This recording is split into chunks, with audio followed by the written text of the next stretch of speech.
ஜனவரியிலேயே 2009ஆம் ஆண்டு ஜனவரியிலேயே பொங்கல் நேரத்தில் சாகும் வரை உண்ணாநிலை போராட்டத்தை நான் மேற்கொள்வதற்கு எனக்கு ஒரு இன்ஸ்பிரேஷன் திலீபன் தான். அப்படி சொல்லிவிட்டுத்தான் நான் போனேன்.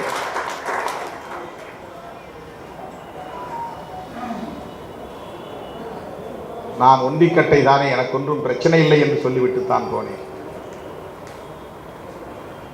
எத்தனை நாள் ஆனாலும் பிடிவாதமாக நான் இருந்து உயிர் துறக்கும் வரையில் அந்த போராட்டத்தை நான் முன்னெடுப்பேன் என்கிற உறுதியோடு தான் போனேன். அன்றைக்கு தன்னந்தனி ஆளாய் அந்த போராட்டத்தை நான் தீவிரப்படுத்தியதனால் சிலருக்கு பொறுத்து கொள்ள முடியவில்லை. பல வகைகளில் அதை இடையூறு செய்து தடுத்தார்கள், ஆசை காட்டி மோசம் செய்தார்கள். கடைசியில் பழியை என் தலைமீதே போட்டார்கள். அங்கே இனக்கொலை நடந்து கொண்டிருந்த நேரத்தில் பெண்டு பிள்ளைகளோடு பொங்கல் நடத்தியவர்கள், பொங்கல் விழா கொண்டாடியவர்கள் சிறுத்தைகள் மட்டும்தான் அன்றைக்கு போராட்ட களத்திலே நின்றோம், பொங்கல் கொண்டாடவில்லை. சொட்டு நீர் இருந்தாமல் அந்த உண்ணாநிலை அறப்போராட்டத்தை, சாகும் வரை உண்ணாநிலை அறப்போராட்டத்தை தொடர்வது என்கிற பிடிப்போடுதான், உறுதிப்பாட்டோடு தான் இந்த மறைமலை நகரில் நான் அமர்ந்தேன்.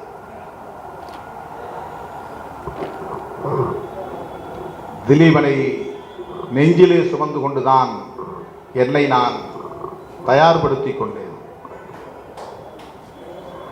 ஆனால் அன்றைக்கு இந்த போராட்டம் வேண்டாம், நாம் சேர்ந்து போராடுவோம் என்றெல்லாம் சொல்லி அந்த நேரத்தில் நான் அதற்கு இசைவளித்தது ஒரு வரலாற்று பிழை என்று இப்போதெல்லாம் அடிக்கடி நான் எண்ணி பார்க்கிறேன்.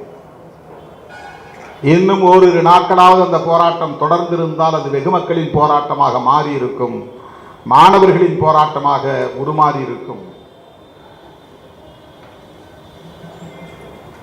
26 பேர் அப்போது ஒரே நாளில் குண்டர் தடுப்பு சட்டத்தில் சிறைப்படுத்தப்பட்டார்கள்.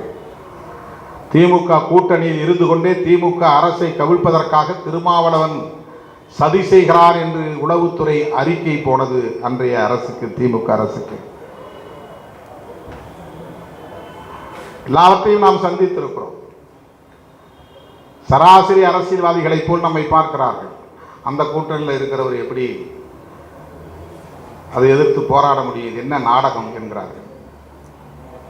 தமிழ்நாட்டு அரசியலில் கூட்டணி அரசியலை தாண்டி செயல்படுகிற துணிச்சலை பெற்ற இயக்கம் விடுதலை சிறுத்தைகள் கட்சி. அந்த தயக்கத்தை உடைத்த இயக்கம் நான் தான் உடைத்தேன். 2009 அதிமுக அணியில் உள்ள தலைவர்களோடு கைகோர்த்து கொண்டு ஈழத் தமிழர்களுக்காக மாதக்கணக்கிலே பயணம் செய்தவன் திருமாவளவன். அப்போது நான் இருந்த கூட்டணி திமுக கூட்டணி. கூட்டணியை விட்டு வெளியேறியதாகவும் நான் அறிவிக்கவில்லை, கூட்டணியை விட்டு வெளியேற்றி விட்டதாகவும் திமுக அறிவிக்கவில்லை. திமுக கூட்டணியில் இருக்கிறோம், ஆனால் அதிமுக கூட்டணியில் இருந்த தலைவர்களோடு இணைந்து முத்துக்குமார் சாவு, அதனைத் தொடர்ந்து விடுதலை சிறுத்தைகள் அமைப்பிலே 3 பேர் உயிரிழப்பு, கடலூர் ஆனந்தன் உட்பட பல தோழர்கள் தமிழ்நாடு முழுக்க உயிரிழந்தார்கள். எல்லா இடங்களுக்கும் அந்த கூட்டணியை சார்ந்த தலைவர்களோடு சேர்ந்து பயணித்தவன். தேர்தல் வந்தது, நாங்கள் இருந்த கூட்டணியிலேயே இருந்தோம். தேர்தல் நிலைப்பாடு வேறு, மக்களுக்கான போராட்ட களம் வேறு என்பதை அப்போதே பதிவு செய்தவன் திருமாவளவன். நான் உங்களோட வந்துட்டேன், அதனால் நான் உங்களோடே இருந்துறேன்னு நான் போகலை. அப்போதும் அவர்கள் அந்த ஆசையை காட்டினார்கள்.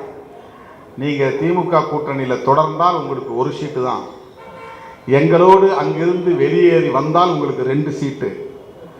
சீட்டுக்கு ஆசைப்பட்டு முடிவெடுப்பவன் திருமாவளவன் அல்ல என்று நான் சொன்னேன். இதே வார்த்தையை சொன்னார்கள். நீ ஒரு ஆள் தான் அங்கே ஒட்டிக்கிட்டு இருக்கிறீங்க, திமுக விட்டு வெளியே வாங்க. எதுக்கு திமுக விட்டு வெளியே வரணும்? அந்த டிஸ்கஷன் நடந்துச்சு. அப்போது அவங்க சொன்ன வார்த்தை எல்லாரும் முன்னாலே சொன்னார், இப்போ திமுக ஒழிச்சிட்டா அதுக்கப்புறம் அண்ணா திமுக ஒழிச்சிட முடியும். சசிகலா நடராஜன் அவர்கள் இருக்கிற போதே மருத்துவர் ராமதாஸ் அவர்கள் சொன்ன வார்த்தை இது நடந்தது. இந்த தேர்தலில் அவங்களை வீழ்த்திட முடியும். விடுதலை சிறுத்தைகள் இந்த கூட்டணியில் நீடித்தால் திமுகவை ஒழிக்க முடியாதா என்னுடைய கேள்வி. அப்ப விடுதலை சிறுத்தைகள் ஒரு முக்கியமான சக்தி. விடுதலை சிறுத்தைகள் இருந்தால் திமுகவை ஒழிக்க முடியாது, அந்த கூட்டணியை வீழ்த்த முடியாது. ஒரு பேச்சுக்காக கூட சொல்லி இருக்கலாம், சொன்னார்கள். நான் சொன்னேன், அண்ணா திமுகவோடு வருவதற்கு வேற ஏதாவது வேலிட் ரீசன் சொல்லுங்க. கொள்கை அடிப்படையில் நம்பரை விட்டுருங்க, 2 சீட்டு 3 சீட்டு அதை விட்டுருங்க. ராஜீவ்காந்தி படுகொலைக்கு பிறகு 1991க்கு பிறகு முள்ளிவாய்க்கால் இனப்படுகொலை நடக்கிற வரையில் ஈழத்தமிழர் பிரச்சனையை பற்றி பேசாத ஒரு இயக்கம் தமிழ்நாட்டில் அதிமுக தான். அதை பற்றி பேசவே கிடையாது. சோனியா காந்தி அம்மையாரை விட அதிகம் கோபப்பட்டவர், ஆத்திரப்பட்டவர், வேதனைப்பட்டவர் ஜெயலலிதா அம்மையார். நான் இப்போ சட்டமன்ற உறுப்பினராக இருந்தேன். அந்த அம்மா எழுந்திருச்சு படிக்கிறாங்க. என்ன படிக்கிறாங்க தெரியுமா? பிரபாகரனை கைது செய்து கொண்டு வந்து குற்றவாளி கூண்டில் நிறுத்துங்கள். இதுதான் அறிவிப்பு. 110ல் படிக்கிறாங்க.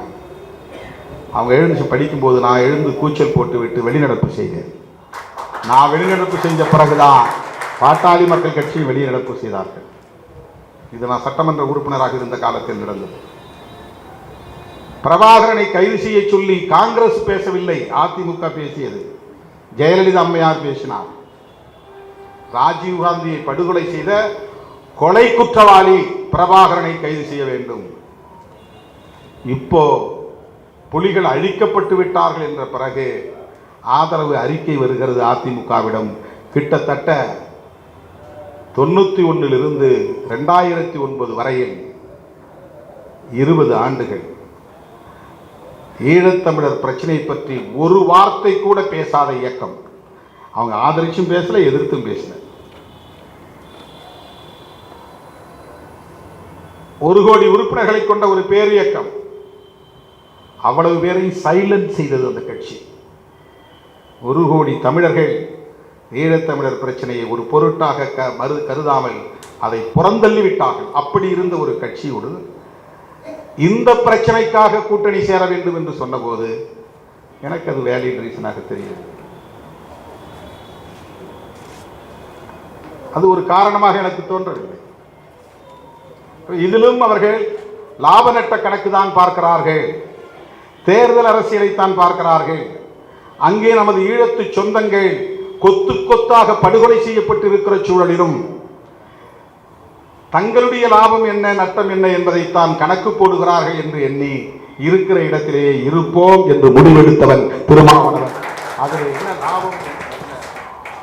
பாதகம் செய்பவரை கண்டால் நாம் பயங்கொள்ளலாகாது பாப்பா, மோதி மிதித்து விடு பாப்பா, அவர் முகத்தில் உமிழ்ந்து விடு பாப்பா. அண்மை செய்திகளை உடனுக்குடன் தெரிந்து கொள்ள இணைந்திருங்கள் இயம்நாடு தொலைக்காட்சியுடன்.